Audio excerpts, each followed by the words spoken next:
Bismillah, Assalamualaikum warahmatullahi wabarakatuh. Semoga Ustadz selalu dirahmati Allah dengan segala keberkahan. Ustadz, Afwan, saya ingin bertanya bagaimana memantaskan hati untuk selalu istiqomah dalam mencari ridhonya Allah. Istiqamah dalam mencari ridhonya Allah. Bagaimana memantaskan hati untuk istiqamah mencari ridhonya Allah Subhanahu wa Ta'ala. 3 caranya. 1. Memperbaiki niat. Dalilnya di hadis Nabi SAW di Al-Bukhari, Nabi SAW bersabda, innamal a'malu binniyat wa innama likulli imri'in ma nawa. Sungguh semua aktivitas kegiatan kita akan baik, tidak baik, serius atau tidak tergantung pada motivasi niatnya. Sekarang istiqomahnya mau dalam hal apa? Tadi ingin mendekati Allah, maka niatkan dulu. Saya ingin betul-betul berniat untuk mendekati Allah. Lalu yang kedua, sempurnakan ikhtiar sesuai dengan niat. Karena niatnya mendekati Allah, bagaimana cara mendekati Allah itu? Maka Allah turunkan. Ada skemanya lewat sholat, skemanya lewat Quran, skemanya lewat puasa. Contoh yang sholat, kalau ingin hanya sekedar, sholat 5 waktu, itu semua orang melakukannya. Yang tidak dekat dengan Allah pun masih 5 waktu juga. Maka kalau ingin lebih dekat tambah, misalnya tambah dengan sunnah. Baik ya? Kemudian yang rawatib dulu, jangan tinggi-tinggi dulu, rawatib dulu yang dekat-dekat dengan sholat fardu, yang jaraknya nggak terlalu jauh. Misal subuh kan ada 2 rakaat kan sebelum subuh. Kemudian zuhur kan ada yang menyertainya ya, bisa 4 rakaat sebelum zuhur atau 2 rakaat dan 2 rakaat setelahnya. Kalau belum sempat mengerjakan dua-duanya, belum terbiasa, jangan paksakan mengerjakan keduanya. Sehingga membebani kepada pikiran dan jiwa, nanti bosan nggak dikerjakan, karena setan itu cerdas. Ingat itu, lakukan pilih satu dulu. Qobliyahnya dulu misalnya. Setelah merasa nyaman, ba'diyahnya lagi. Step by step, sedikit demi sedikit. Setelah itu, coba dengan tahajud untuk mematangkan hati. Tahajud itu spesial. Kalau sudah bisa tahajud, istiqomah itu gampang sekali. Karena tahajud itu salah satu ruang dan jalan yang mendidik hati kita untuk tersentuh dengan kuat dan memotivasi diri untuk bisa konsisten dalam kebaikan. Itu tahajud. Ya, itu ada di Quran. Misalnya surah 73 ayat yang ke-6. Inna nasyi'atal laili hiya asyaddu wat'au wa aqwamu qila. Kalau Anda bisa bangun malam, itu yang paling kuat memantapkan hati dan setiap yang diungkapkan itu menyentuh kepada jiwa.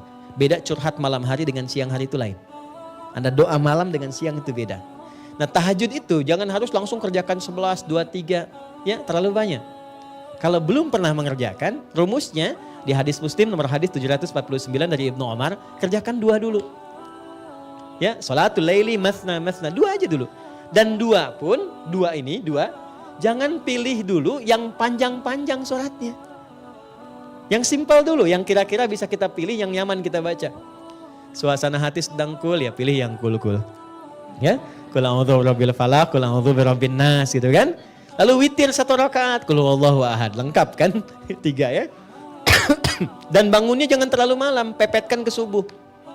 Pepetkan ke subuh. Sekarang misalnya kita dapati subuh 4.25 misal gitu kan. Bangunnya jam 4. Jangan terlalu jam 3 dulu. Ntar bangun jam 3, sholat tahajud 11 rakaat, subuhnya jam 7. Tidur lagi gitu kan. Ya pepetin dulu ke subuh supaya beban ringan kita dapati, dekat ke sholat fardu, nggak nunggu lama. Setelah nikmat itu baru tambah lagi 4 rakaat. Tambah lagi naikkan suratnya ke ad-duha misalnya sampai kita mendapatkan konsisten dengan 11 rakaat setidaknya.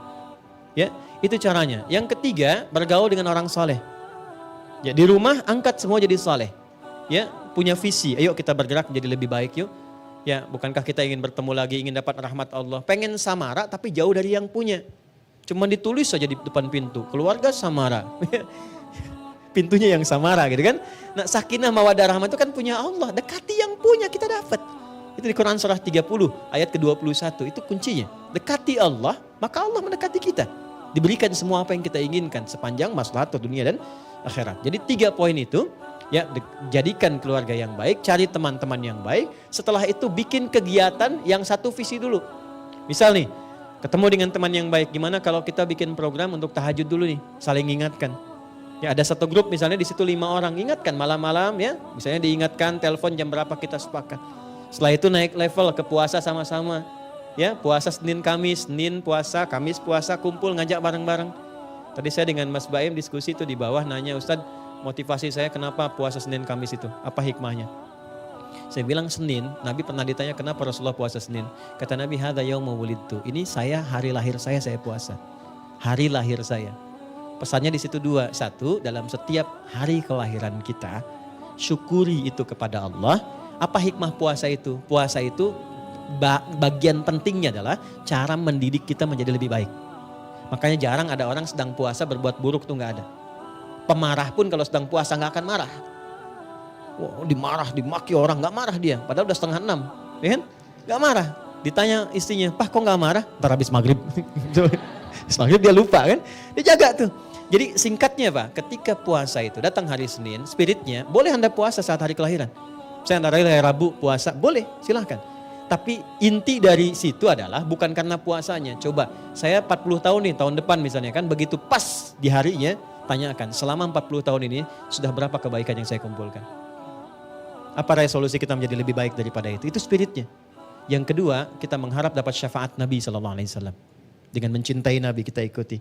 Nah untuk yang hari Kamis spesial.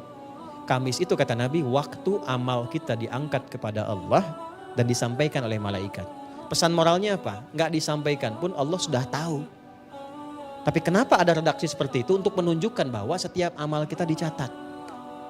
Maka berusahalah menjadi baik.